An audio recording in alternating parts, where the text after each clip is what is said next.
Welcome to Still Plays Galaxy of Heroes. This is a Conquest video. It is starting tomorrow, so we need to break down Conquest 16 with the Ezra in Exile season, look at the feats, what squads and presets that I am using, and then look at the next Datacron set, Rambunctious Rage, and which ones I think are good, which ones I'm targeting, and which ones, even if I'm not targeting, you guys might want to consider. Last couple seasons we've been building out our Conquest content on the channel here, but check out the Discord if you're interested in my thoughts in a more timely fashion. Videos have to wait until my schedule allows. Also, we will be doing the daily sector by sector Conquest video releases if you want to see some more in-detail thoughts. Today is going to be more of an overview. Now, there's a couple themes that we need to keep track of here. First off, this is example number one of why I'm always pushing the new marquee characters. I've said in every one of my Conquest videos, and really just roster building videos in general, how much having marquee characters, building them out to like a Gear 11 3-star level, helps with Conquest and Galactic challenges. But in prior cases, there's been a lag time of at least a Conquest season before we see those marquee mechanics really take over. In the past, there's been like one or two feats for like the Inquisitors or whoever the latest marquee releases are. But this time, it's basically the entire Conquest is themed around these GL Ahsoka and Balin Skull Epic Confrontation marquee release characters. But don't let that dissuade you, because some of those feats might be harder for free-to-play players or younger accounts, but in most cases, I don't think they're going to. I'm dealing with lower star and Gear 11 characters, but I'm not worried about this. I never am. It's usually never an issue. And over the long term, we're going to want these characters anyway. Like I've said in the past that GLs are now raid characters. Delaying GL Ahsoka is going to have a cost, and it's going to depress the next raid performance in all likelihood. Like that we're seeing right now with Jar Jar and Cadme. If you have been putting off those projects, you're dealing with depressed raid performance right now. We saw the same with Leia previously. I expect that's just how the game is now. So we're always going to be wanting to go after the latest and greatest. But we also have a lot of reason to go after these characters just because they're good. Like at a minimum, Captain Enoch Remnant Squad looks like a game changer. You're going to want to have it, and the earlier you have it, the better.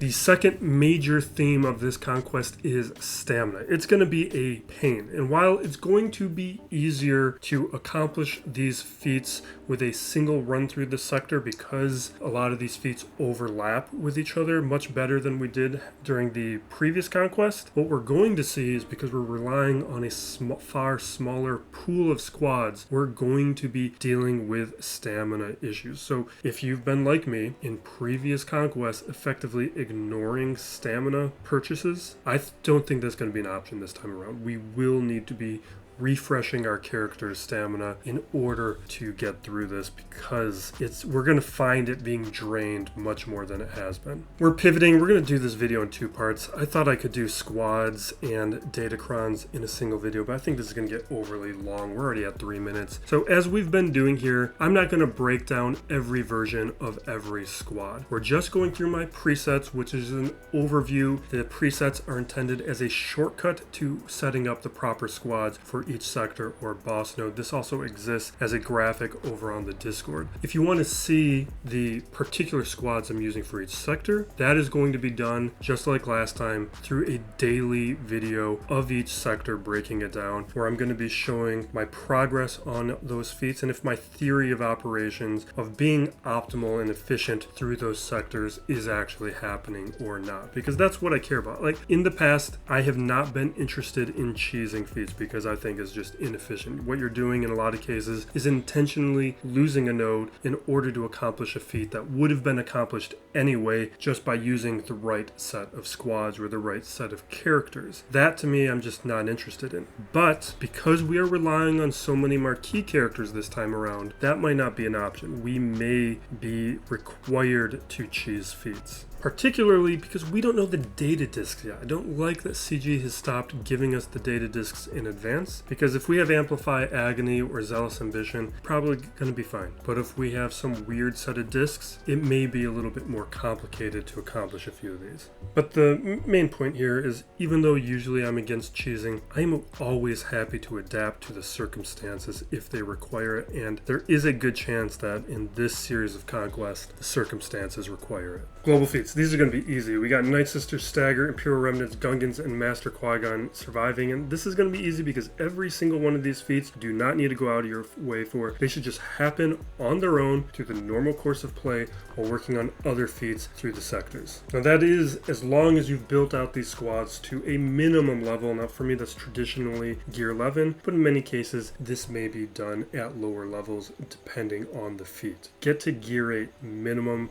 where that's just before Kairos become an issue. But with a number of these newer characters like Judge Death, I'm pretty sure that is gear 9 or 10 before the Kairos show up. So with how gear works these days, you should get a lot of these characters up to a fairly usable level before you need to worry about Kairos. But these global feat characters also illustrate why I am anticipating these stamina issues, because these are the workhorse squads of this Conquest. We are going to be depleting them in stamina, and we're not going to be having a lot of opportunity for them to refresh between days, because next day they got to just go right back out there. So it's going to be a lot more important for you to spread out your play throughout the day. Do a morning session of Conquest, do an evening session of Conquest, because you're going to want that additional time for those characters to refresh. Now we've got 2 Night Sister squads, a Telzine squad, and we have Talia lead. This is only for the first 4 days of Conquest, because in day 4, Thursday, we're going to be having Great Mother show up, and we're going to want to swap in Great Mother, I anticipate, and see what she can do. She may make all those Morgan Elsbeth feats a whole lot easier. At least that's what I'm hoping. Just watch the daily videos to see how that turns out. We got the Gungans. You don't have to have Jar Jar, but that's going to make it a whole lot easier. Cadme squad. We have 2 Imperial Remnant squads. One, the Zerg Dark Trooper Moff Gideon squad, and the Enoch Zombie squad. Those are both going to be heavily relied on, particularly the Enoch squad. For Sector 1, we're looking at Tenacity down, 10 battles with Morgan Elsbeth, Surviving, Decay, and Gungans. Then we've got a boss node with Geos. I've got Gear 12 Geos. We'll see how that goes. And then an overlapping one with Queen Amidala, and another overlapping one with Gungan Boomadir. With the Tenacity down, Gungans are going to be doing a whole bunch of that, but also the new Imperial Remnant squad. We get that with Judge Death here. Judge Death's AoE ability is also going to be doing an AoE Tenacity down. So Enoch is going to be accomplishing a global feat along with Tenacity down. We'll be getting some global feat help with using a Telzine squad where Zombie applies Tenacity down on basic, and Gungan with Phalanx. Phalanx has an AoE Tenacity down. And we'll also get some additional help with the Geos. Geos also apply a bunch of Tenacity down, and we will be using the Geos for a boss feat. The Sector 1 mini boss utilizes the Geos, so that's another location where Tenacity down, you just use the right squads, it's going to be happening. Now we also have overlap with Decay with that Captain Enoch squad. That's our only option, but what's nice is Decay is going to happen even in a loss. As those characters die off, they are going to spread a bunch of decay is going to happen. You could get close to 50 decay probably in one battle. And with Captain Enoch, that's not even going to require the Zeta. This is what I mean. Some of these feats, even with some of these new characters, you do not need to worry about. Decay, that's an auto accomplish. And Gungans, that's easy. That's going to happen on its own. Plus, you're going to just want to keep some stamina ready for that final boss sector. Otherwise, you're going to have to come back at a later point to finish it off with Boomadir surviving. Sector 1, some alternate options to help spread out that stamina. We do have a Starkiller squad and a Leia squad that are going to be able to do double duty with Tenacity down and Stagger. Otherwise, we're just relying on the Gungans to do some of that work. Then just one additional note, JML is going to be an option for a lot of these, like Morgan Elsbeth surviving, put Watt on there, force a taunt on a JML, protect Elsbeth, and You'll be able to throw in GMY for tenacity down on basic. That's going to help out spread out a little bit of that stamina as well, but you're going to not want to rely on that too much, because in Sector 2, we're really going to be wanting to utilize JML. Because in Sector 2, we have gain bonus turn 50 times. Grandmaster Yoda counts. Then we also have more Morgan Elsbeth. This one is a little bit harder than the first one because we actually need her doing the final attack. That's probably going to be data disk dependent. That's why we need to know that. Alert, that's going to be Captain Enoch. And then we have Breach. And Breach is another one where JML is going to come into play. But the one tough part with Breach is if you haven't worked on certain squads or characters, this one might be out of reach for certain rosters. Now, what I'll be relying on is we got a JML squad where with GMY that'll be handling the Breach as well as the bonus turn. We'll have the same deal going on with Afra. Afra can also be inflicting Breach, but also Darth Vader on that squad will be handling the bonus turns. We'll probably be doing it pretty quickly. And then same deal with Third Sister, another squad where we can be getting some bonus turns and breaches accomplished, because with Grand Inquisitor, when he's hitting that purge threshold, he's getting those bonus turns. Bonus and breach is also going to give us a little bit of opportunity to refresh a little bit of our stamina, but the Imperial Remnant squad, this is how we are going to be handling the alert feat. That is going to all be coming from Night Trooper, and then we of course have that other Morgan Elsbeth one where we might need to do a JML cheese, but that could be time consuming, but it's also one of those ones where let's wait until Great Mother shows up and see what happens to this squad. With the boss feats, we're again seeing overlap with the globals, where we've got Judge Death, Master Qui-Gon, and Captain Tarpals all hitting and overlapping with those other feats. With Sector 3, we got Evasion Up, Acolyte, Retaliate, and full squad of Geos, with our boss feats overlapping with the globals with Elsbeth and Enoch and Queen Amidala. With the Evasion Up, Third Sister squad, your Inquisitors, they're going to do a great job of it. Bad Batch, probably going to be your best option. Multiple characters here have AoE Evasion Up. That is going to make that feat very quick. Then with the rest, like you can see the quality of my Geos here, they're not great. We'll hopefully get some help, but I am considering taking a couple of these characters up to relics. This might give me the incentive to do it if I'm having trouble with the feats. Like Spy in particular, I've been considering doing it for my Malevolence Profundity counter, and I kind of do need it. And GBA for just plug and play options. Acolyte, single easiest character to gear in the game, so if you haven't done it, consider taking her up, but this one might be easier once Great Mother shows up. That might be one that I just put off for a week. And then Retaliate, that's from the Gungans. That is Gungan Phalanx with Raise the Shield. The one thing I would do here is when it's Phalanx turn, make sure you do Raise the Shield first so it has more of an opportunity to refresh in a single battle. Because if you're only getting this off once per battle, that's 15 battles. That's quite a lot of the sector. If you can do 2, then it's only 7 battles before you're able to accomplish this. Because it does have a big cooldown. Keep that in mind when you're using Gungan abilities, because those cooldowns do affect how quickly we can make progress. With Sector 4, we got Tenacity Up, Kelleran Beck, Blight, and Night Sister units. Tenacity Up can be accomplished along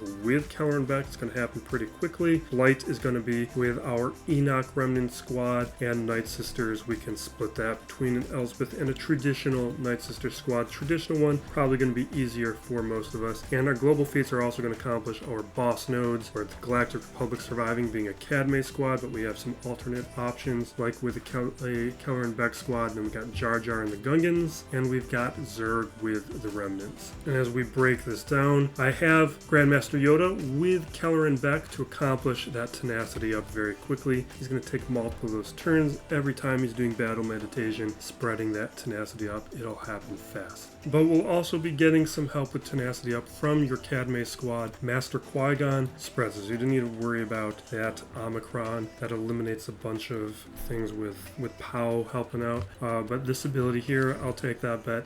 That accomplishes tenacity up for the Cadme squad. And this is also our mini boss node with a Galactic Republic squad. Also, I forgot to mention, in Sector 3, the reason Luminara is here is because on basic Luminara applies evasion up. Now, Blight, one thing that's nice about Blight is that could potentially happen in a single battle with the Captain Enoch Night Trooper mechanics. And with Night Sisters, even though you don't need Morgan Elsbeth for this squad, I would be trying to spread out the stamina with Morgan Elsbeth because of Sector 5. With Sector 5, we have Attempt to Inflict Plague 100 times, which is why we wanted to be careful with our Telzane during Sector 4. Otherwise, she could be depleted on stamina, and then we gotta wait. Then we have Accuracy up 50 times. That one's going to be fairly straightforward. We have Judge Death, defeat 25 enemies. One thing to keep in mind here is if you time the attack out, Judge Death does get a bonus turn when you use the first special to eliminate an enemy. So if you're careful with how you use it, that could happen pretty quickly. Then we have Geospy surviving, one of the reasons why I'm considering adding relics to my spy finally. And then we have overlap with the mini boss and the globals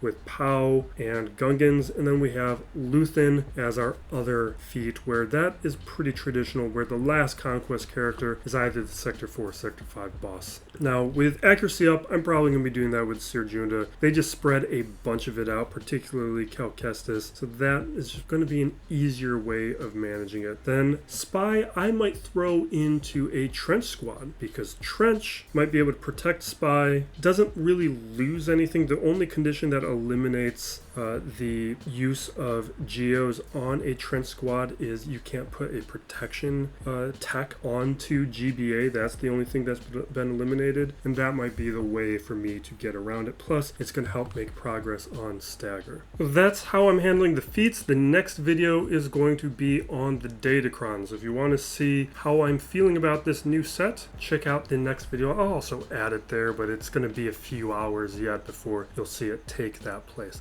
So thank you for watching. Be excellent to each other, everybody. Still plays Galaxy of Heroes.